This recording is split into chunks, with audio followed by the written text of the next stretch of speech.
parce qu'on a affaire sur Pinterest à un moteur de recherche visuel qui s'assimile un peu à Google Images au final, où les personnes tapent des requêtes. Donc c'est une audience qui a du pouvoir d'achat, c'est très intéressant à ce niveau-là pour avoir des paniers moyens supérieurs à la moyenne.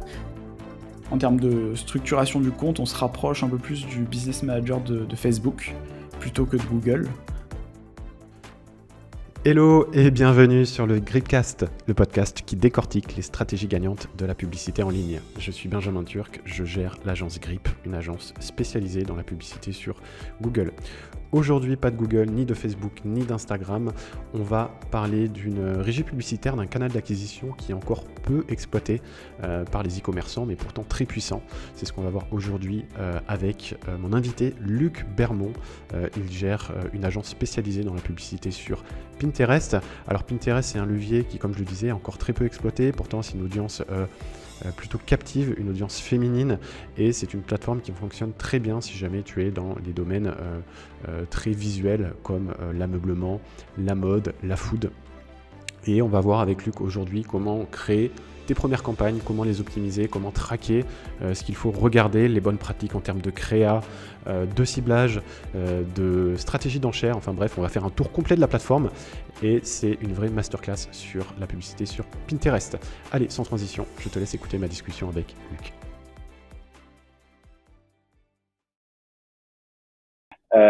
Donc je suis ravi de t'avoir. On va parler sur le Gripcast aujourd'hui d'un nouveau canal d'acquisition, enfin d'un nouveau, comme on va le voir juste après, mais c'est un canal qu'on n'avait pas encore évoqué, Pinterest.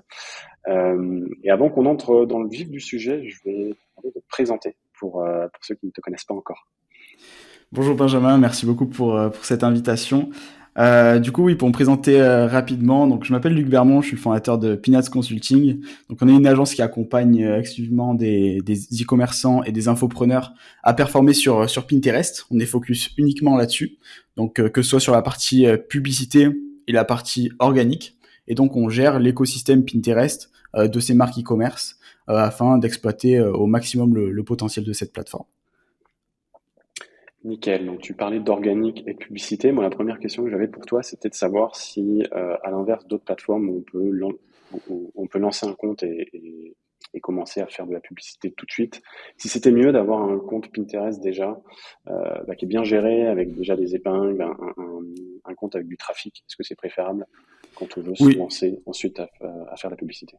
Yes, oui, c'est vraiment préférable. Le branding, l'image de marque sur Pinterest, c'est super important parce qu'on a affaire sur Pinterest à un moteur de recherche visuel.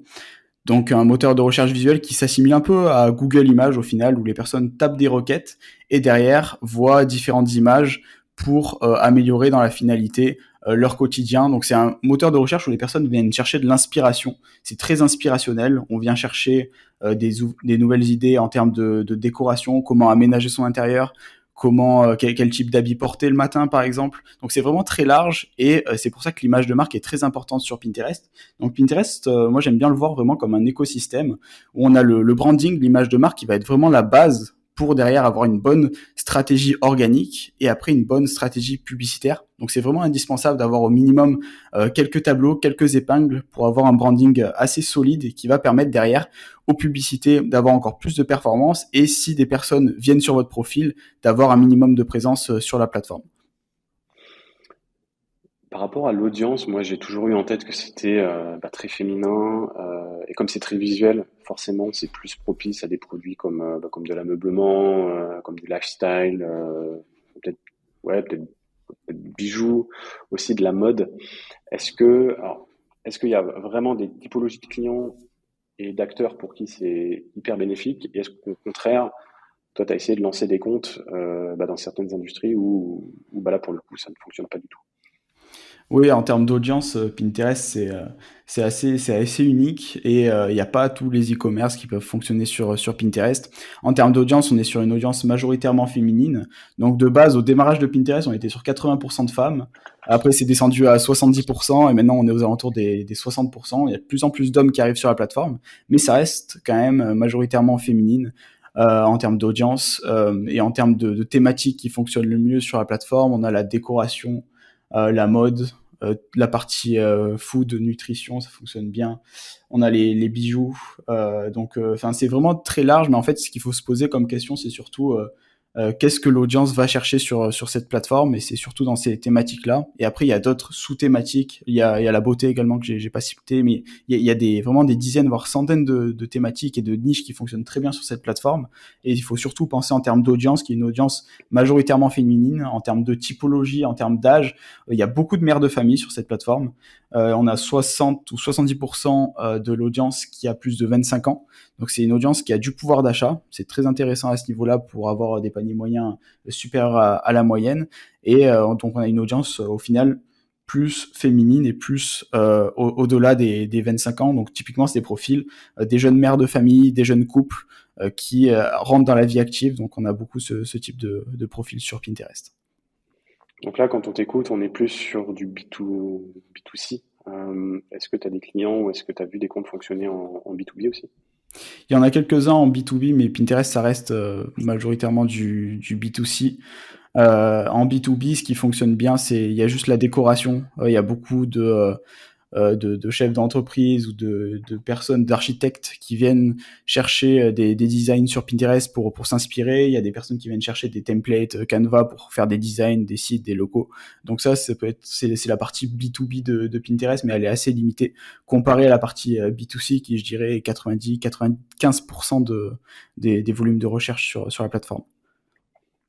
Ok, donc là on va rentrer dans le vif du sujet. Admettons que je veuille me lancer. Voilà, j'ai un compte qui marche plutôt pas mal. Par quoi je démarre? Comment est-ce qu'on lance son compte? Qu'est-ce qu'il faut faire absolument quand on démarre et qu'on veut créer ses premières publicités? Alors la première étape, comme on l'a dit, c'est vraiment d'avoir une bonne image de marque sur le compte. Moi, je recommande toujours d'avoir un minimum entre 5 et 10 tableaux sur le compte Pinterest. Donc les tableaux, c'est quoi? C'est des catégories. En fait, on a différentes épingles. Donc quand je dis épingles, c'est tout ce qui est images, vidéos, carrousel. Donc ça, c'est des épingles. On appelle ça les épingles sur Pinterest. Et ces épingles, on les classe dans des tableaux. Donc admettons, je veux aménager ma maison. Je veux aménager ma chambre, mon bureau et mon salon. Directement, je peux créer 3 tableaux, et dès que je vais trouver donc des images ou des vidéos de bureau, je les mettrai dans le tableau de la partie bureau. Et si je vois des idées d'inspiration pour mon salon, je le mettrai dans la partie salon. Et admettons, si après je vais dans un magasin, par exemple, je vais à Ikea acheter une chaise pour mon bureau, je vais pouvoir revenir dans mon tableau bureau pour bien voir tout ce que j'ai enregistré. Donc ça permet de classer sur son profil ses idées pour ensuite y revenir par la suite. Donc ça, c'est très intéressant. Donc la première chose à faire quand on arrive sur un compte Pinterest et qu'on est tout nouveau, c'est vraiment d'avoir un bon branding, une bonne image de marque. Ça passe par créer donc entre 5 et 10 tableaux. Ces tableaux, on va les alimenter avec des épingles, de préférence des épingles qui viennent de notre site internet. Donc typiquement, on est dans le domaine de la décoration, on vend des chaises, mettre bien des chaises sur Pinterest en termes d'images, et on les transfère sur notre compte Pinterest pour alimenter le compte, et que s'il y a un utilisateur qui vient sur notre profil, qui voit qu'on est déjà présent sur la plateforme. Donc ça, c'est la première étape. Remplir notre compte Pinterest de tableaux et d'épingles, et je recommande un minimum de 20 épingles par tableau, pour ensuite avoir un maximum de traction, que ce soit en publicité ou en organique. Donc une fois que c'est fait, l'idéal, c'est vraiment d'ajouter une bonne bannière, une bonne description, vraiment pour qu'il y ait une bonne image de marque sur le profil. L'étape suivante, ça va être d'installer le pixel Pinterest, donc un petit bout de code qui va permettre de relier le compte Pinterest à votre site web pour bien traquer donc toutes les conversions entre votre site web et Pinterest. Et après, vous allez pouvoir donc rentrer vos coordonnées bancaires pour lancer vos premières publicités. Et donc là, c'est très simple. Bon, je peux rentrer dans la partie un peu plus ciblage, un peu plus technique, mais on va partir au démarrage sur des ciblages plutôt larges sur Pinterest pour laisser à l'algorithme le temps de travailler, de tester différentes poches d'audience. Et une fois qu'il va trouver les poches d'audience qui fonctionnent le mieux, derrière, on va se focaliser là-dessus pour derrière scaler un maximum nos publicités. Donc au démarrage, on part plutôt large pour ensuite, une fois qu'on a trouvé à quel endroit on a de l'attraction, derrière, s'y focaliser. Et donc, sur Pinterest, on a 2 types de ciblage qui existent. On a les ciblages par centre d'intérêt. On La avance très très partie... vite là. Tu vas carrément plus vite que les questions que je vais te poser. Alors, attends, je vais revenir 2 secondes déjà Ouais, sur Pixel. Est-ce qu'on est comme sur Facebook et comme sur Google, on installe un pixel sur toutes les pages et on installe un pixel légèrement différent sur l'action de conversion qu'on veut traquer? Comment ça se passe à ce niveau-là? Est-ce que c'est compliqué? Est-ce qu'on peut par exemple le faire avec un Google Tag Manager? Voilà. ouais. Est-ce qu'il y a des spécificités sur ce pixel-là? L'idéal, c'est de passer avec Google Tag Manager pour bien traquer toutes les conversions, etc. Et bien avoir de la spécificité. Et un pixel qui est mal installé, derrière, c'est très compliqué de traquer. Pinterest va mal optimiser. Et derrière, vous n'allez pas pouvoir suivre les bonnes conversions. Donc, c'est très important de bien installer son pixel. Je vous recommande de le faire via Google Tag Manager. Après, si vous êtes un peu pressé et que vous n'avez pas forcément le temps, vous avez l'extension Shopify Pinterest qui existe et qui fonctionne C'est comment très ça? bien. Juste, l'idéal, c'est quand même de passer via Google Tag Manager. C'est un peu plus technique, mais ça se fait très bien. Mais derrière, ça vous permet d'assurer d'avoir un tracking optimal comparé à l'application Shopify où des fois on a quelques couacs. Mais voilà. Ce qui est bien avec l'application Shopify également, c'est que on a une partie catalogue shopping sur Pinterest. C'est-à-dire que vous avez votre flux produit, donc tous les produits que vous avez sur votre site, vous pouvez les plugger à Pinterest. Et avec l'application Shopify Pinterest, ça les plug automatiquement. Donc c'est une solution assez tout en un, qui est pas parfaite, mais ça permet de gagner énormément de temps. Donc je vous conseille de l'utiliser si vous êtes pressé et que vous souhaitez lancer au plus vite vos publicités. Et est-ce que sur d'autres plateformes, on peut traquer de serveur à serveur ou il n'y a qu'un pixel disponible? Pour l'instant, il n'y a qu'un pixel de disponible. La partie, l'API Pinterest, elle est en cours de développement aux États-Unis. En France, elle est pas encore disponible, mais elle devrait arriver sur une échelle de temps entre 6 et 12 mois, voire un peu plus. C'est assez long à implémenter. Souvent, quand ça arrive aux États-Unis, il y a toujours un décalage et c'est Mm. souvent plusieurs mois, ça se compte en mois. Donc à ce niveau-là, j'ai pas plus d'infos, mais globalement, le tracking il se fait majoritairement via le pixel. Oui. Ok, top. Donc, tu as déjà commencé à nous parler un peu des différents ciblages. Moi, j'aimerais bien aussi qu'on démarre plutôt avec les stratégies d'enchères. Qu'est-ce que tu choisis? Est-ce que tu as des stratégies liées à la visibilité, aux conversions, un peu comme sur les autres plateformes? Bon, après, j'imagine qu'il faut aussi faire chauffer le pixel si c'est comme sur Facebook. Est-ce que c'est pareil d'ailleurs ou pas? Ouais, ouais, ouais, il y a une phase d'apprentissage sur Pinterest qui est plutôt longue. Donc la phase d'apprentissage, c'est la phase où Pinterest va tester différentes poches d'audience pour déterminer sur quelle poche d'audience fonctionne le mieux en fonction de votre produit. Donc cette phase d'apprentissage sur Pinterest, elle est assez longue. On la compte souvent entre 7 et 10 jours où on a un algo qui va donc tester différentes choses et où on va avoir des pertes de performance assez importantes parce qu'on est en phase de testing et il y a des poches d'audience qui vont peu performer comparé à d'autres. Donc on a cette phase d'apprentissage et donc ce que je conseille au démarrage, c'est de se lancer en objectif quand même de conversion. Il faut indiquer clairement à Pinterest qu'on veut obtenir des conversions. Si on se met sur un objectif de notoriété et de trafic, Pinterest va vous amener du trafic, mais il ne sera pas qualifié. Du coup, nous de notre côté, on préfère vraiment se lancer en conversion directement pour indiquer clairement à Pinterest qu'on veut des conversions. Certes, on sait qu'on a cette phase d'apprentissage au démarrage, mais la finalité, c'est vraiment d'avoir des achats sur notre site web. Donc vraiment se lancer, se focaliser là-dessus. Peut-être qu'au démarrage, vous n'allez pas avoir l'objectif de conversion installé parce que vous êtes sur un compte tout nouveau et vous avez pas eu assez encore de conversion sur votre site web pour que Pinterest identifie que vous avez des conversions et que derrière, on peut optimiser pour ces conversions. Donc à ce niveau-là, ce que vous pouvez faire, c'est lancer des campagnes de notoriété et de trafic, ou bien si vous avez d'autres sources de trafic qui arrivent, par exemple vous avez du Facebook Ads ou du Google Ads qui tournent, je vous conseille de juste patienter quelques jours, donc souvent entre 5 et 7 jours, ça suffit. Et vu que vous allez avoir des conversions sur votre site web, que ce soit des ajouts au panier ou des achats, derrière, ça va débloquer l'objectif de conversion et vous allez pouvoir lancer sur Pinterest directement avec donc cette campagne en objectif de conversion. Et c'est un peu technique, mais est-ce que toi, tu traques aussi dans le cadre d'un site e-commerce, est-ce que tu traques les ajouts au panier? Est-ce que tu optimises pour cette action de conversion-là, ou est-ce que la finalité, c'est toujours d'aller vers l'action de conversion qui est la plus qualitative?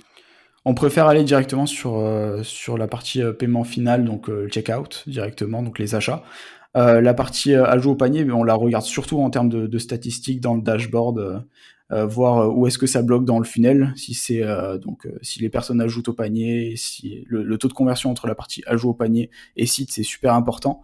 Après, c'est très rare qu'on optimise directement pour les ajouts au panier et qu'on descende petit à petit dans le funnel. Souvent, on part directement de la chose la plus... ce qu'on veut vraiment, c'est des ventes. Du coup, on optimise là-dessus. Et la partie ajout au panier, ça reste un KPI très important, mais on le met pas en objectif sur la campagne. Et au niveau du délai entre clic et conversion, tu peux traquer jusqu'à combien de temps C'est les très... fenêtres d'attribution? Sur Pinterest, il y a vraiment toutes les fenêtres d'attribution possibles. Donc, on a les 1 jour clic, 7 jours clic, 30 jours clic, 60 jours clic. Donc, on Ah est oui, très 60 jours clic. variable. Ah ouais, Ouais, tu peux aller très loin. on peut aller très loin parce que sur Pinterest, il faut se rappeler que les personnes sont en phase d'inspiration. Donc, Mm. si je reprends l'exemple que je vous ai partagé juste avant, je veux aménager mon bureau, je cherche une chaise de bureau, je me rends à Ikea. Justement, peut-être je me rends à Ikea entre 30 et 60 jours après avoir vu la chaise sur Pinterest. Et c'est à ce moment-là que je vais faire un achat. C'est pour ça qu'il y a des fenêtres de conversion très longues sur Pinterest. Et l'idéal, c'est vraiment de regarder ces différentes fenêtres en fonction du cycle d'achat de notre produit. Donc il y a des produits à cycle d'achat beaucoup plus court que d'autres. Et pour la décoration, souvent, c'est des cycles d'achat qui demandent un minimum de réflexion. Donc à 1 jour clic, ça reste assez short pour ce type de Ouais. produit en tout cas.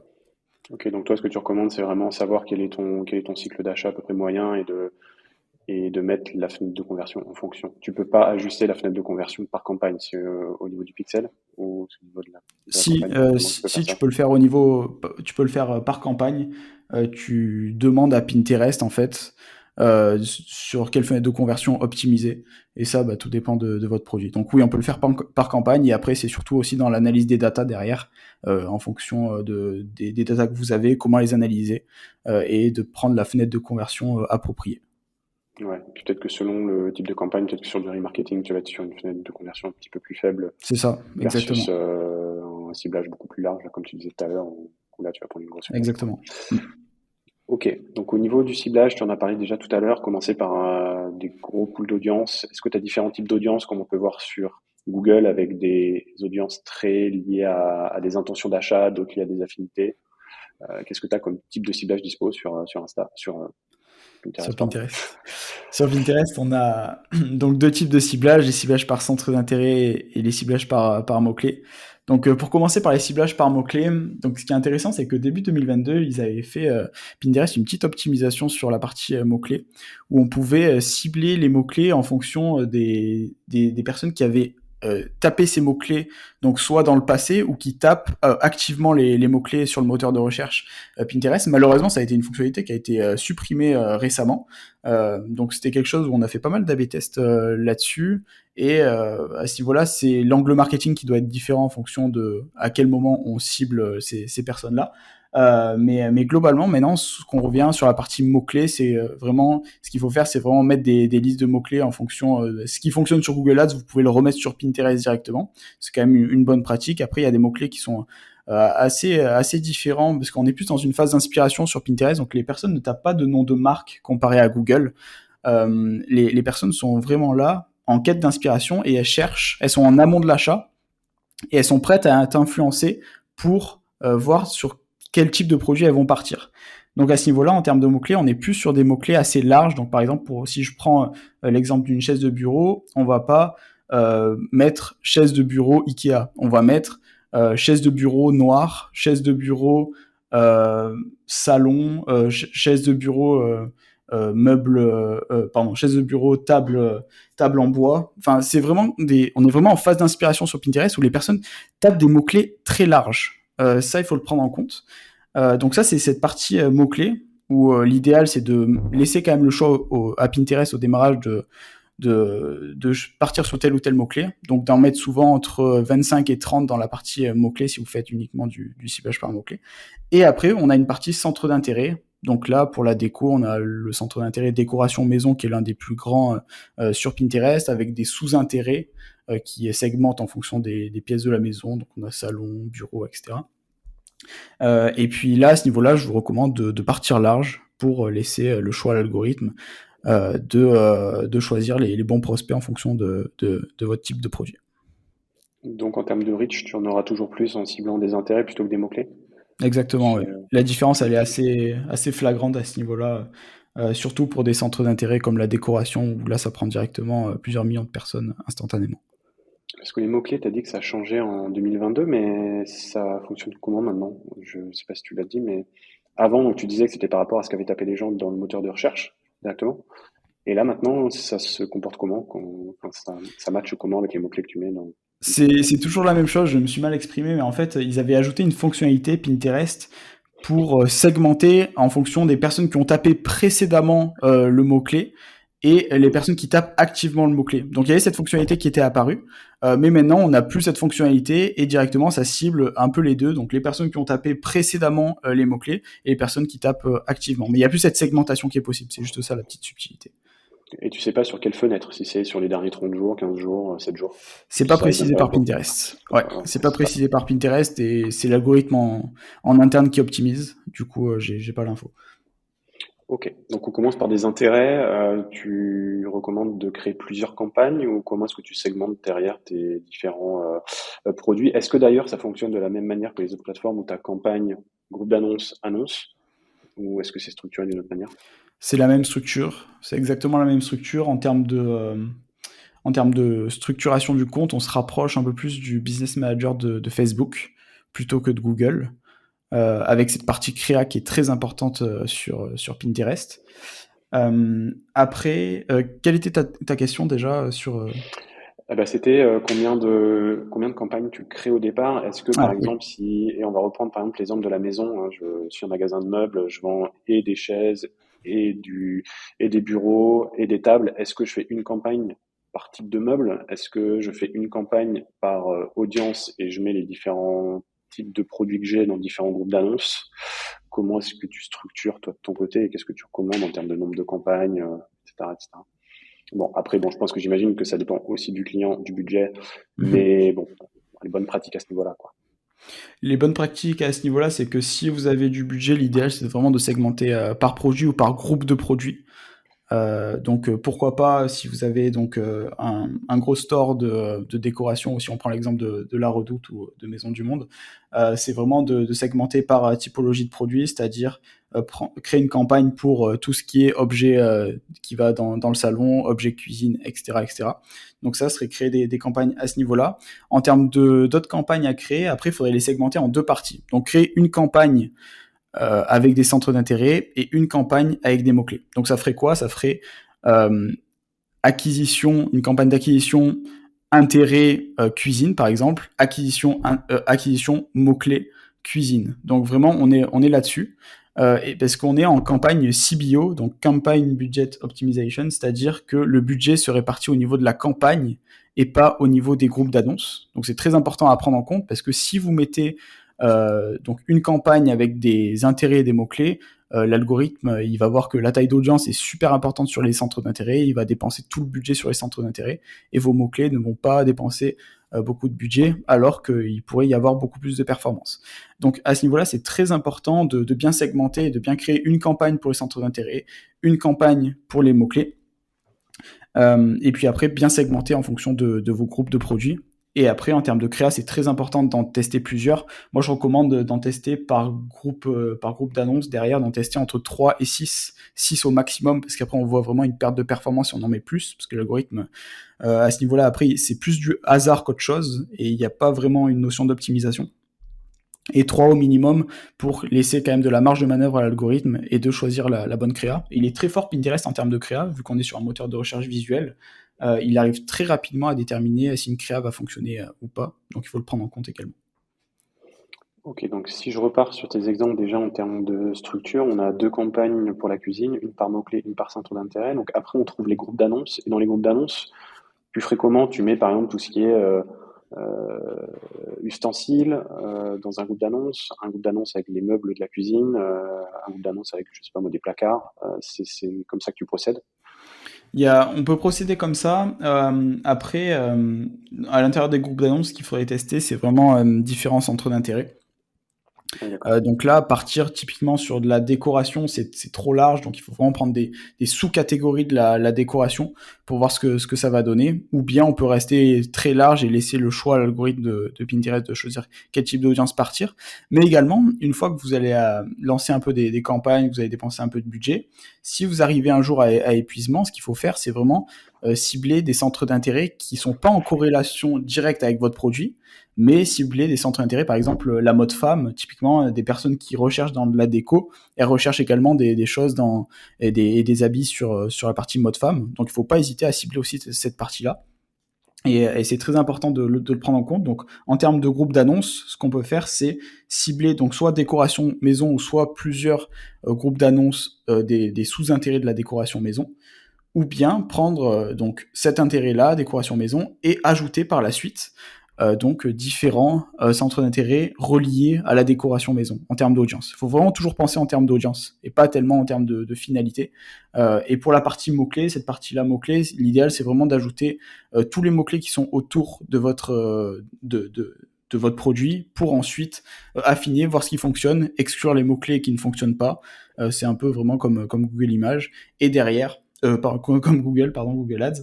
Et derrière, donc les exclure et affiner petit à petit pour trouver les mots-clés les plus performants. Ok, donc si tu utilises les groupes d'annonces pour segmenter et mettre différents centres d'intérêt au sein d'un groupe d'annonces, j'imagine que les créas, derrière, tu mixes un peu les produits. Tu fais comment pour choisir les produits que tu amènes dans tes créas? Donc si on prend l'exemple d'un store dans la déco, ce qui va se passer souvent, c'est qu'on a vraiment des dizaines, voire centaines de créas à tester. Donc l'idéal, c'est de vraiment faire un mix à ce niveau-là, sauf si vous voulez vraiment faire un test de créa pur. Mais il faut vraiment faire un mix pour en tester le maximum au démarrage et voir quels sont les créas qui vont avoir le meilleur CTR, donc le meilleur taux de clic. Donc ça, c'est la première étape. Vraiment optimiser là-dessus, faire un mix, en tester un maximum, parce que souvent, une créa qui va bien fonctionner dans un groupe d'annonces, il y a des chances qu'elle fonctionne bien dans un autre groupe d'annonces avec un ciblage à peu près similaire. Donc c'est la première étape, c'est vraiment d'identifier quelles créas vont bien fonctionner. Donc il ne faut pas hésiter à partir large. Donc on peut créer entre 3 et 6 créas par groupe d'annonces. Mais vu qu'on peut avoir une multitude de groupes d'annonces par campagne, au final, en termes de testing, on peut facilement tester entre 10, 15, 20 créas maximum par campagne. Et ça permet derrière d'avoir assez de flexibilité pour l'algorithme de Pinterest de choisir derrière quel type de créa fonctionne le mieux. Et il y a des créas qui vont pas dépenser de budget. Et celles-ci, faut pas hésiter à les réalimenter par la suite dans d'autres campagnes pour voir si c'était vraiment une question de ciblage ou vraiment la créa qui ne fonctionne pas et du coup Pinterest ne dépense pas de budget. Comment est-ce que ça se présente une créa sur Pinterest? Est-ce que c'est exactement la même chose avec une épingle classique avec juste la mention que c'est une annonce? Est-ce que c'est des formats spécifiques?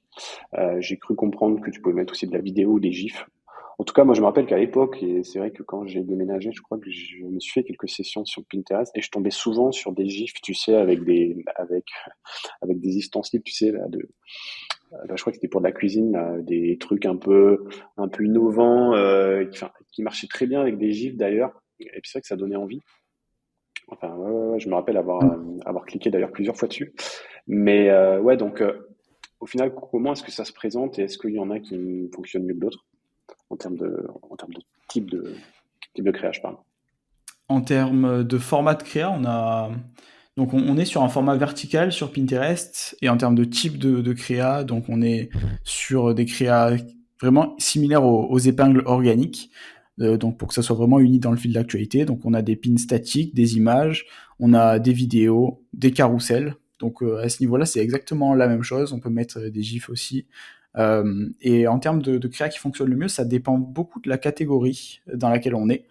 Typiquement pour la décoration, le format GIF et le format statique fonctionnent mieux que de la vidéo, parce que les personnes sont en phase d'inspiration, et ce qui est bien avec le format statique, c'est qu'on peut vraiment faire des publicités qui ne ressemblent pas à des publicités. C'est-à-dire juste mettre votre objet directement dans son contexte, dans un salon ou dans une pièce, Et derrière, ça va pas ressembler à une publicité parce que toutes les épingles autour de votre épingle vont être dans ce style. Donc ça, c'est très important de faire ça, des publicités qui ne ressemblent pas à des publicités. Et c'est souvent avec ces formats-là, ce type d'image-là qu'on arrive à avoir un maximum de performance sur la partie décoration surtout. Après, pour la partie, par exemple, mode et la partie beauté, ce qui fonctionne bien, c'est la partie donc vidéo. Et ce qui est intéressant avec la vidéo, c'est qu'on peut montrer un avant-après, un changement, procurer beaucoup plus d'émotions, véhiculer plus d'émotions aux utilisateurs. Donc la vidéo fonctionne très bien, mais ça dépend beaucoup des types de produits que vous vendez en fait. T'as pas de problème de policy, je pense au avant-après. Je sais que Facebook n'aime pas du tout. Google non plus d'ailleurs. Est-ce Ouais. que à ce niveau-là, peut-être que comme la plateforme n'est pas aussi mature que les autres, on a plus de liberté d'un point de vue créa, est-ce que tu confirmes? Oui, on a plus de liberté, c'est sûr. Les avant-après, ils sont interdits sur Pinterest, strictement interdits sur les règles publicitaires. Mais en soi, dans la réalité, ce qui se passe, c'est que on peut vraiment contourner, assez facilement les règles de Pinterest ils sont plutôt soft à ce niveau-là. Comparé à Facebook, à peine vous faites une erreur, vous êtes bloqué instantanément. Sur Pinterest, vous allez jamais avoir de blocage de compte. Ce sera toujours des blocages, peut-être des publicités qui vont être rejetées, mais il suffit d'améliorer, de tweaker quelques petits détails et souvent ça passe. Donc ce qu'il faut savoir, c'est qu'il y a deux phases sur Pinterest. En termes de vérification, il y a un robot qui vérifie de base que les plus grandes règles publicitaires sont respectées ou non. Et si elles sont pas respectées, derrière, c'est un humain qui passe derrière. Et souvent, donc si vous êtes vraiment compliant avec la plateforme et que vous faites pas les choses de manière abusive, vous n'allez pas avoir de soucis et Pinterest reste assez soft en termes de créa et de règles publicitaires. Donc en fait, ce que tu dis, c'est que ça s'intègre bien aussi avec les autres plateformes. Parce que tu l'as dit aussi, on est plus dans une phase là en début de considération d'achat, alors que d'autres plateformes comme le search par exemple, je pense à Google, c'est très bon en fin de parcours. Du coup, comment est-ce que tu optimises, comment est-ce que tu sais si une campagne fonctionne ou pas? Parce que j'imagine que dans certains cas, tu n'as pas des conversions qui remontent tout de suite. Mm.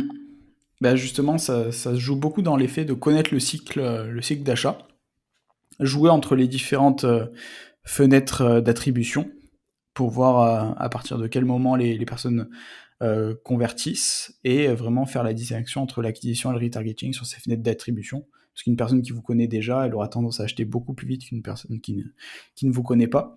Et après, en termes de KPI clés à regarder, ça reste à peu près les mêmes que sur les autres plateformes. Donc le ROAS, les ajouts au panier, le CTR qui est très important sur Pinterest, le taux de clic pour bien valider vos créas.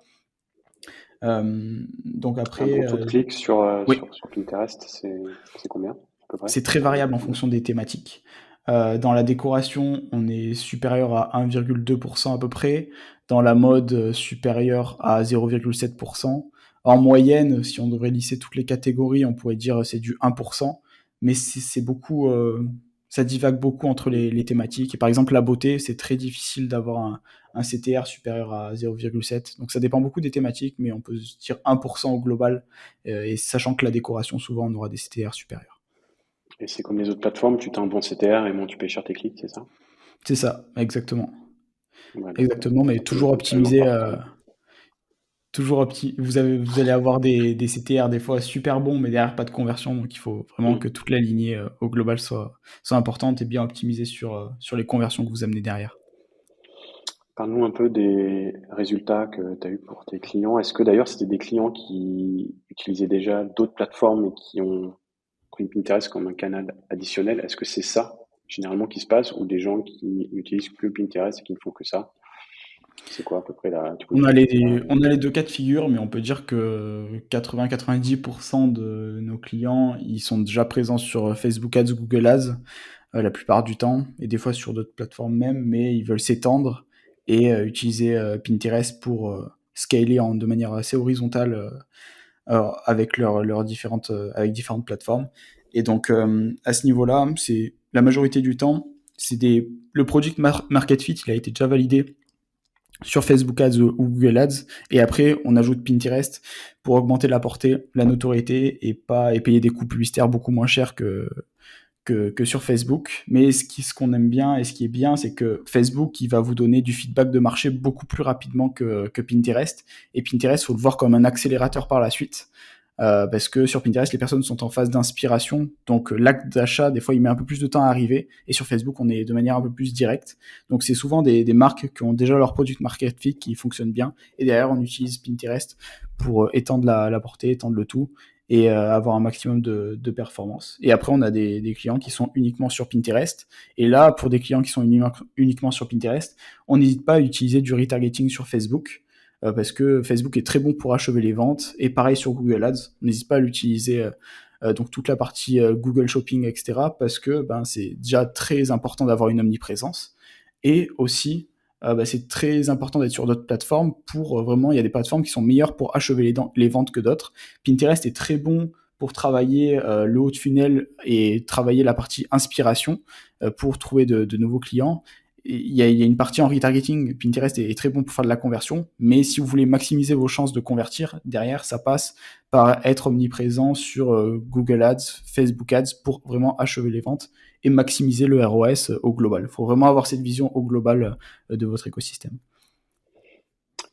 D'un point de vue un peu plus macro, je ne sais pas si tu as dit depuis combien de temps tu fais de la pub toi, sur Pinterest, mais est-ce que tu as vu la plateforme évoluer et dans quel sens tu penses que ça va aller? Est-ce que l'algo est de mieux en mieux? Est-ce que tu vois d'autres typologies là, d'annonceurs qui commencent à bien fonctionner, qui ne marchaient pas avant? C'est quoi ton point de vue un peu global sur sur la direction là, que prend Pinterest en ce moment et puis plus particulièrement avec la publicité?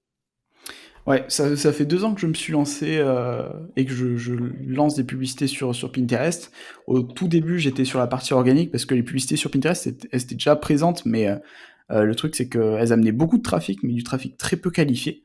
Et là, on a un algorithme qui s'améliore vraiment de jour en jour avec de plus en plus de conversions. Donc avant, Pinterest était vraiment euh, la plateforme pour les utilisateurs, enfin pour les annonceurs qui amènent du trafic mais qui convertit pas. Et maintenant, c'est vraiment en train de changer parce qu'au-delà de cette phase de considération, derrière, on arrive sur un algorithme qui sait vraiment quel type quels sont les prospects acheteurs, et ça c'est très important. Et derrière, on voit surtout une plateforme qui veut vraiment devenir la plateforme shopping numéro 1. Donc là, en fait, l'endroit où les utilisateurs vont se promener comme dans un magasin, sauf virtuel, où justement les personnes sont en phase d'inspiration et veulent trouver des idées, des objets qui vont améliorer leur quotidien. Donc c'est une plateforme qui tend à être shopping, vraiment une plateforme shopping. Donc il y a différentes fonctionnalités qui sont arrivées en ce sens. Il y a la grande fonctionnalité Pinterest Shopping qui est arrivée, où là carrément on a il suffit de prendre une photo d'un objet, derrière Pinterest peut le reconnaître. C'est un peu comme le Google Lens au final, et ça fonctionne très bien avec différentes images derrière qui vont vous permettre de trouver donc que ce soit des objets ou aussi des vêtements. C'est très intéressant, ça fonctionne très bien, et proposer des produits en relation avec cette image. Et donc c'est une plateforme qui vraiment veut tendre à devenir une plateforme shopping en maximisant les conversions pour les annonceurs, parce qu'ils savent que au plus il y aura de conversions, au plus ça va ramener d'annonceurs, au plus leur chiffre d'affaires va augmenter également. Et c'est réellement le cas en termes d'algorithme. Il y a 2 ans, c'était très compliqué de faire de la perf pure, et maintenant ça devient de plus en plus facile. L'algorithme sur Pinterest, ça demande un peu plus de technicité que sur Facebook. Ou sur Facebook, par exemple, l'algorithme il est tellement puissant qu'on lance en prod et au final on a plus de performance que quand on affine un ciblage. Sur Pinterest, c'est pas encore forcément le cas. Ça demande plus d'ajustements et plus de compétences en termes de media buying. Il y a plus de technicité, mais à terme, ça va tendre comme sur Facebook où l'algo va devenir tellement puissant qu'on lancera en prod. Mais pour l'instant, c'est pas encore le cas. Bon, c'est le moment de se lancer, quoi. Ouais, c'est ça. Ouais. Et il y a très peu de concurrence encore. On est sur des CPM et des coûts par 1000 impressions très peu chers, des coûts publicitaires très, très faibles. Et c'est très bien pour diversifier ces différents vecteurs de trafic, et surtout sur des périodes comme le Q4 où les coûts publicitaires explosent. Et si vous n'êtes pas sur différents vecteurs de trafic, derrière, vous êtes en très grosse concurrence contre des grosses marques, et c'est très compliqué de s'en sortir. Oui, et puis ne serait-ce que pour sortir de l'indépendance parfois à un seul canal. C'est sûr. Qui peut être très très dangereuse. Avant de terminer, je vais te poser la question que je pose à tout le monde. Essayer de savoir alors quelle est l'idée reçue que tu vois passer le plus régulièrement dans le cadre de la publicité sur Pinterest ou sur Pinterest d'une manière un peu plus générale. Sur la partie publicité, c'est vraiment l'idée reçue que Pinterest ne convertit pas. Il y a beaucoup de personnes en fait qui ont testé Pinterest et qui ont testé Pinterest entre 3 et 7 jours et qui ont vu qu'il n'y avait pas de conversion sur leur boutique e-commerce. Il y en a beaucoup des personnes comme ça qui ont testé Pinterest et que ça n'a pas fonctionné.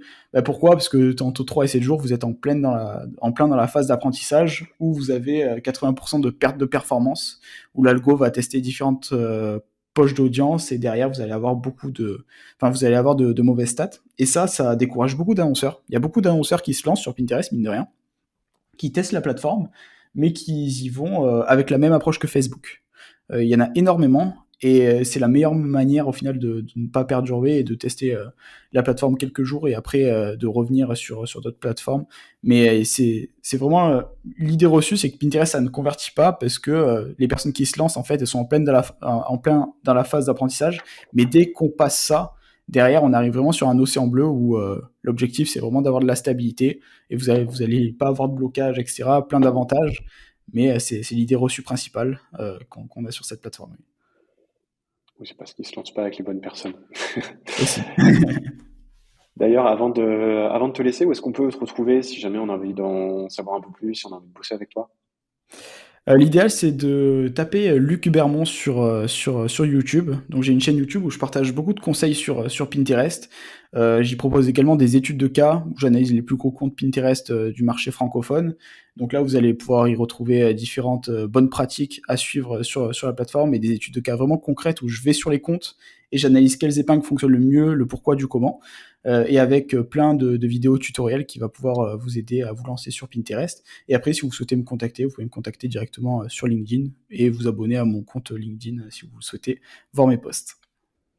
Et petite question additionnelle, si on a envie de voir un compte qui fonctionne très bien et qui réunit un peu toutes les bonnes pratiques en organique sur Pinterest, est-ce que tu en as un vraiment qu'il faut aller voir? J'aime beaucoup le compte de La Redoute. La Redoute, justement, ils ont un très beau compte. J'ai fait une étude de cas sur ce compte et il y a beaucoup de choses à dire. Ils sont très bons, que ce soit sur la partie organique et aussi publicité. Donc on a ce compte-là. Dans la même thématique, on a Maison du Monde. Après, dans la beauté, on a Sephora. Dans les bijoux, on a Tiffany & Co. Dans les jouets, on a Lego. Dans les voyages, on a Expedia. Donc voilà, c'est les comptes que j'ai en tête. On a Oreo dans la food. Donc il y en a différents, mais c'est vraiment des comptes qui utilisent les bonnes pratiques de la plateforme et il faut s'en inspirer pour avoir déjà une bonne identité visuelle sur son compte Pinterest et ça va aider tout le reste par la suite. Ok, bah écoute, merci pour toutes les infos. On mettra tous les liens dans tous les cas sur le site podcast.grid.fr et puis bah, je te souhaite plein de bonnes choses pour la suite et peut-être une prochaine pour un autre épisode. Merci beaucoup Benjamin. À très bientôt, ciao. Ciao, ciao.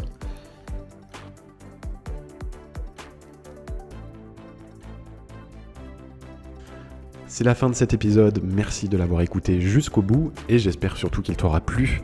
Pour me pousser à continuer l'aventure et à inviter toujours plus d'invités prestigieux, j'ai besoin de ta contribution. J'aimerais que tu prennes 2 minutes pour te connecter à ta plateforme d'écoute préférée afin de me laisser un avis. 5 étoiles de préférence, c'est très simple et surtout ça m'aidera beaucoup. Allez, quant à moi, je te laisse et je te dis à très vite pour un prochain épisode. Bye bye.